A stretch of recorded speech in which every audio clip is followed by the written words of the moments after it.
Hello friends, welcome to easy engineering classes. आज के इस लेक्चर में हम ब्रेसनहैम सर्कल ड्राइंग एल्गोरिथम देखेंगे। लास्ट क्लासेस में हमने mid point circle drawing algorithm देखा था, उसकी डेरिवेशन और उसके रिलेटेड न्यूमेरिकल देखा था। अगर आपको वो लेक्चर समझ आ गए थे तो ब्रेसनहैम सर्कल ड्राइंग एल्गोरिथम समझने में आपको बिल्कुल प्रॉब्लम नहीं होगी। मेन फीचर्स, मेन तरीका डेरिवेशन का ऑलमोस्ट सेम है, बिल्कुल छोटे से चेंजेस हैं जो मैं बताऊंगी। क्या डिफरेंस है मिड पॉइंट सर्कल एल्गोरिथम और ब्रेसनहैम एल्गोरिथम में और क्या एडवांटेज है, और फिर एक डेरिवेशन के बाद न्यूमेरिकल भी करेंगे ताकि कॉन्सेप्ट आपको क्रिस्टल क्लियर हो जाए। ठीक है, सबसे पहले मैं कॉमन फीचर्स आपको हाईलाइट करके बता देती हूँ कि फीचर्स जो ब्रेसनहैम एल्गोरिथम के होते हैं और मिड पॉइंट सर्कल एल्गोरिथम में भी आपको एक्सप्लेन करे थे। इन केस आपने वो वीडियो मिस कर दिया है, आप लेक्चर नंबर 11 और 12 आप और दोबारा देख सकते हैं, ध्यान से देख सकते हैं, ताकि इन फीचर्स के रिगार्डिंग आपको कोई कंफ्यूजन या डाउट ना हो। सबसे पहला कॉन्सेप्ट जो ब्रेसनहैम एल्गोरिथम भी यूज करता है वो है 8 वे सिमेट्री। सर्कल की 8 ऑक्टेंट सारे सिमेट्रिक होते हैं और अगर एक भी ऑक्टेंट को हमने प्लॉट कर दिया तो बाकी सातों ऑक्टेंट्स भी हम प्लॉट कर सकते हैं। इस कॉन्सेप्ट को यूज करता है Bresenham algorithm, just like mid point circle drawing algorithm. फिर उसके बाद फर्स्ट ऑक्टेंट जब हम प्लॉट करते हैं वो ऑक्टेंट प्लॉट होता है 90 डिग्री एंगल से लेके 45 डिग्री एंगल तक। Okay, something like this.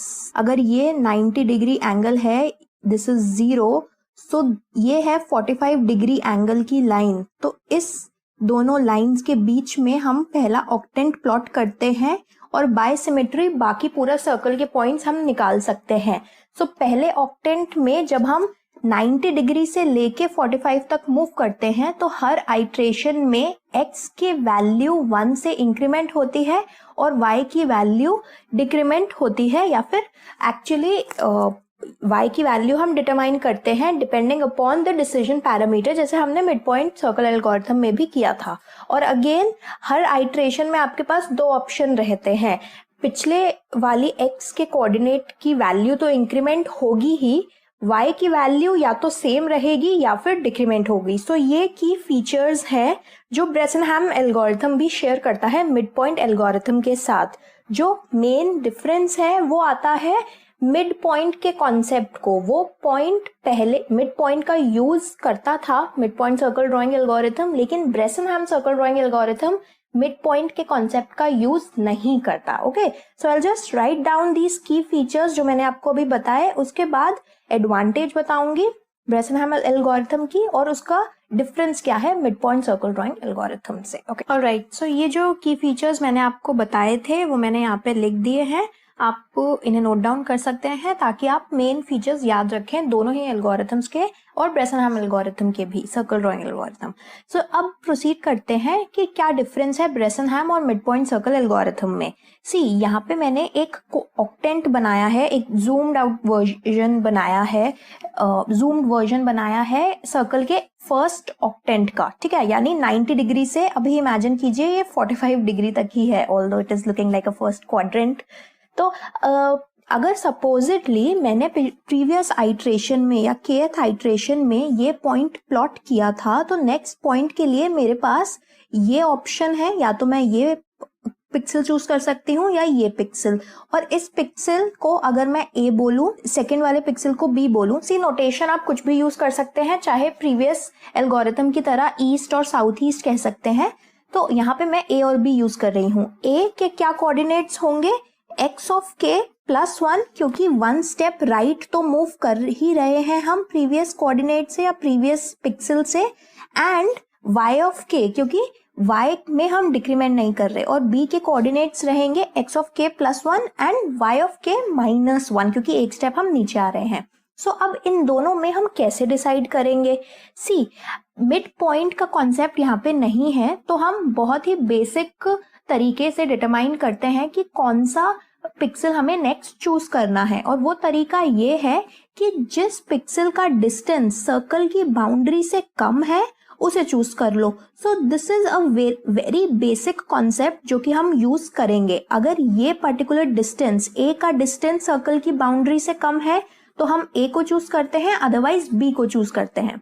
अब हमें कैसे पता लगेगा कि कौन सा डिस्टेंस कम है, या अगर ये सेंटर ऑफ द सर्कल है जिसे मैं अभी 0 0 पे अज्यूम कर रही हूँ, तो यहाँ से लेके बाउंड्री तक जो डिस्टेंस होगा उसे उसकी वैल्यू होगी r, यानी रेडियस ऑफ द सर्कल। और फिर सेंटर से लेके a का डिस्टेंस अगर हम कैलकुलेट करें और उसे सब्ट्रैक्ट करें रेडियस की वैल्यू से, तो हमारे पास ये पर्टिकुलर डिस्टेंस आ जाएगा, यानी सर्कल की बाउंड्री से लेके a तक का डिस्टेंस। सिमिलरली अगर मैं सेंटर से लेके b तक का डिस्टेंस कैलकुलेट करूं और इस वैल्यू से सब्ट्रैक्ट करूं r डिस्टेंस, तो हमारे पास ये डिस्टेंस आ जाएगा जो है बाउंड्री और b के बीच में लाइन। ठीक है, सो अगर मैं इस पर्टिकुलर डिस्टेंस वैल्यू को डिस्टेंस ऑफ a कहती हूँ और इस पर्टिकुलर वैल्यू को डिस्टेंस ऑफ b कहती हूँ, सो मैं यहाँ पे डिफाइन करती हूँ दो पर्टिकुलर वैल्यूज।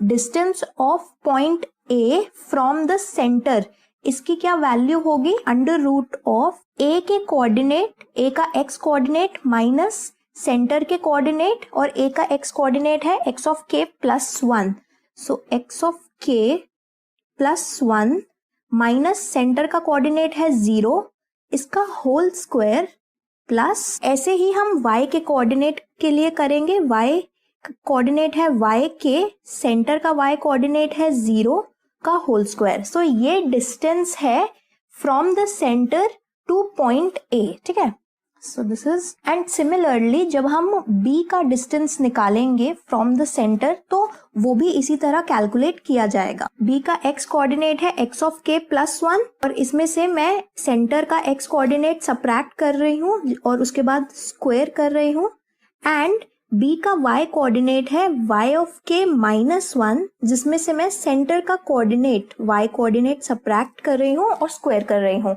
सो ये आ जाएगा distance of b from the centre. ठीक है, अब अगर मुझे ये particular, so let's change the notation a little bit, क्योंकि यहाँ पे मैंने dA को a का डिस्टेंस फ्रॉम द बाउंड्री बताया था। सो यहाँ पे let's take it as delta a and let's take this as delta b। ठीक है, सो इसके अकॉर्डिंग अगर आपको dA निकालना है तो dA क्या होगा, डेल्टा a माइनस r, और dB क्या होगा, डेल्टा b माइनस r। इसका मतलब क्या हुआ कि अगर आप सेंटर से a तक के डिस्टेंस में से सेंटर से बाउंड्री तक का distance which is r subtract करोगे, तो आपको ये छोटा वाला डिस्टेंस मिल जाएगा। एंड सिमिलरली यहाँ पे मैंने b तक के, सेंटर से लेके b तक के डिस्टेंस को सब्ट्रैक्ट किया है, मतलब उसमें से सब्ट्रैक्ट किया है रेडियस, यानी इस पर्टिकुलर डिस्टेंस की वैल्यू आपको मिल जाएगी विच इज dB। डेफिनेटली ये वैल्यू नेगेटिव आएगी क्योंकि रेडियस की वैल्यू ज्यादा है as compare to the distance of b from centre.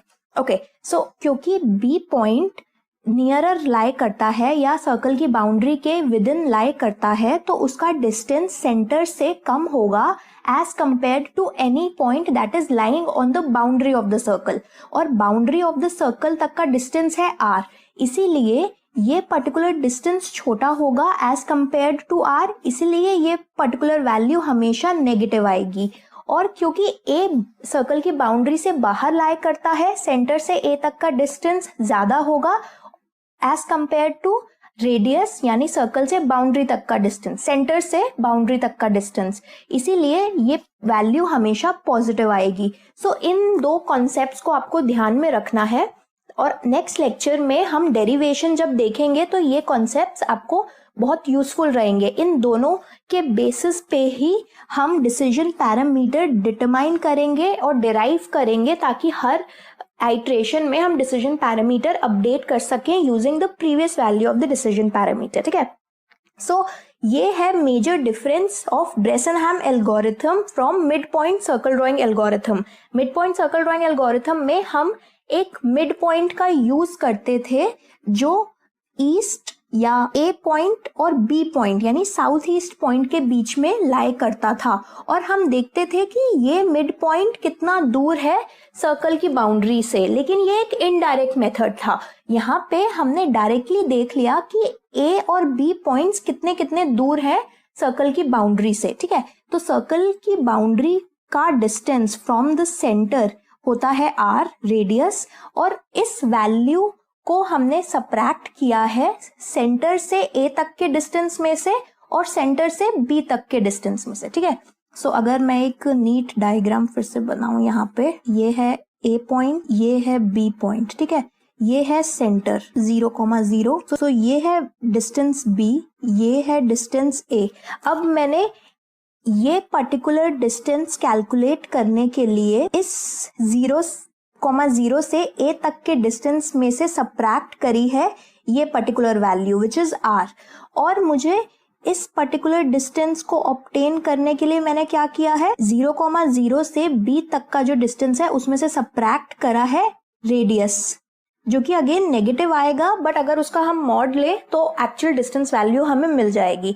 यहाँ पे हम नेगेटिव का इससे इतना फर्क नहीं पड़ेगा, क्योंकि डिसीजन पैरामीटर में हम इन दोनों वैल्यूज को एड अप कर देंगे और फिर टोटल वैल्यू पॉजिटिव रहेगी। और क्योंकि डिसीजन पैरामीटर हमें कहीं पॉइंट को प्लॉट करते वक्त यूज नहीं करना होता, बस कैलकुलेशंस में रिक्वायर्ड होता है, वो बस हमें बताता है कि कौन सा पॉइंट प्लॉट करना चाहिए, इसीलिए उसका पॉजिटिव और नेगेटिव होना इतना फर्क नहीं पड़ता, लेकिन आपको ये कॉन्सेप्ट पता होना चाहिए, ठीक है। अब ब्रेसनहैम सर्कल ड्राइंग एल्गोरिथम की एडवांटेज क्या है, आप नेक्स्ट क्लास में डेरिवेशन के बाद ये रियलाइज करेंगे कि ब्रेसनहैम सर्कल ड्राइंग एल्गोरिथम हमेशा इंटीग्रल कैलकुलेशन ही करता है। Mid point circle drawing algorithm की जब हमने डेरिवेशन देखी थी लेक्चर नंबर 12 में, तो आपने लास्ट में देखा होगा कि जो इनिशियल पैरामीटर होता था डिसीजन पैरामीटर, उसकी वैल्यू 5/4 माइनस आर आती थी, और 5/4 एक फ्लोटिंग पॉइंट नंबर है, और क्योंकि डिसीजन पैरामीटर हर बार स्टार्टिंग वैल्यू से को यूज करेगा, यानी जो इनिशियल वैल्यू है वो हर बार रिफ्लेक्ट होगी हर आइट्रेशन में, तो अगर आप हमेशा 5/4 माइनस आर की कैलकुलेशन ही यूज करते हैं या 1.25 माइनस आर को ही यूज करते हैं as a initial decision parameter, तो हर आइट्रेशन में आपको फ्लोटिंग पॉइंट सब्ट्रैक्शन करनी पड़ेगी, क्योंकि जो फर्स्ट डिसीजन पैरामीटर होगा वो फ्लोटिंग पॉइंट वैल्यू आएगी 1.25 माइनस आर। फिर जब आप फर्स्ट डिसीजन पैरामीटर से सेकंड डिसीजन पैरामीटर डिराइव करोगे तो वो एक फ्लोटिंग पॉइंट वैल्यू आएगी, ठीक है। सो ऐसे करते करते आपके सारे आइट्रेशंस में फ्लोटिंग पॉइंट सब्ट्रैक्शन इन्वॉल्व होगी। और क्योंकि हम हमेशा से ये ट्राई करते हैं हर एल्गोरिथम को इम्प्रूव करने के लिए कि floating point multiplication, division, subtraction या ऐसी कोई भी ऑपरेशन जो सिंपल इंटीग्रल ऑपरेशन में कन्वर्ट हो सकते हैं उसे कन्वर्ट किया जाए। सो इसीलिए ब्रेसनहैम एल्गोरिथम एक एडवांटेज ऑफर करता है कि इसमें जो इनिशियल डिसीजन पैरामीटर है वो हमेशा इंटीग्रल सब्ट्रैक्शन ही करेगा, या आप डेरिवेशन के बाद नोट करेंगे या देखेंगे, ठीक है। इसीलिए जब मैंने mid point circle drawing algorithm का आपको न्यूमेरिकल भी करवाया था, तब मैंने आपको बताया था कि सारे कॉलेजेस या सारे टीचर्स आपको 5/4 माइनस आर को 1 माइनस आर नहीं लिखने देंगी, क्योंकि अगर आपने उसे 1 माइनस आर लिख दिया और आप उसी वैल्यू को कंसिडर करके आगे कैलकुलेशंस करते गए तो एडवांटेज खत्म हो जाती है ब्रेसनहैम की, क्योंकि वहां पे भी आप फिर इंटीग्रल कैलकुलेशंस कर रहे हैं, ठीक है। सो इसीलिए आप अपने टीचर से कंसल्ट कर सकते हैं जब आपको क्लास में पढ़ाया जा रहा है कि इफ इट इज अलाउड, और even during the test you can write it down कि we are assuming for easier calculation this if it is allowed. Okay, so you need to have that understanding. मैंने आपको आपकी calculations easy करने के लिए वहां पे ऐसे समझा दिया था, बट रीजन मैं आपको अब बता रही हूँ। ब्रेसनहैम में ऐसी कोई अजम्पशन लेने की जरूरत नहीं पड़ेगी, ठीक है। So that's all for today's lecture. Next lecture में इसकी डेरिवेशन देखेंगे, जो अगेन सेम लाइंस पे है जैसे हमने mid point circle drawing algorithm करा था।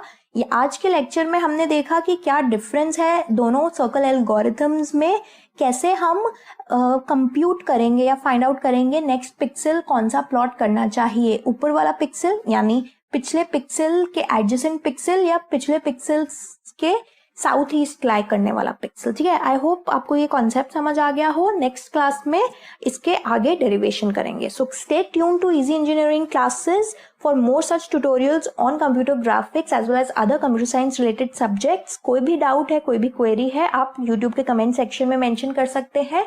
हमारा फेसबुक पेज भी है इजी इंजीनियरिंग क्लासेस के नाम से, उस पे भी वीडियो के लिंक के साथ आप ये मेंशन कर सकते हैं कि आपको क्या डाउट है एग्जैक्टली और अगर आपको सब्जेक्ट से रिलेटेड कोई भी क्वेरी है, आप फेसबुक पे हमें पर्सनल मैसेज भी कर सकते हैं। हम ट्राई करेंगे जल्दी से जल्दी रिस्पॉन्ड करना। इन केस आपको कोई भी फीडबैक देना है हमारी वीडियोस से, so please let us know आपको वीडियोस कैसी लग रही हैं। Will try to improve based on your feedback and that's all. अगर आपने सब्सक्राइब नहीं किया है यूट्यूब चैनल को, सो प्लीज सब्सक्राइब कीजिए ताकि आप कोई भी नोटिफिकेशन जब हम न्यू वीडियो अपलोड करें तो मिस ना कर सके, कोई भी वीडियो आपसे पढ़ने से ना रहे, ठीक है। So that's all, thank you for watching, stay tuned, good luck.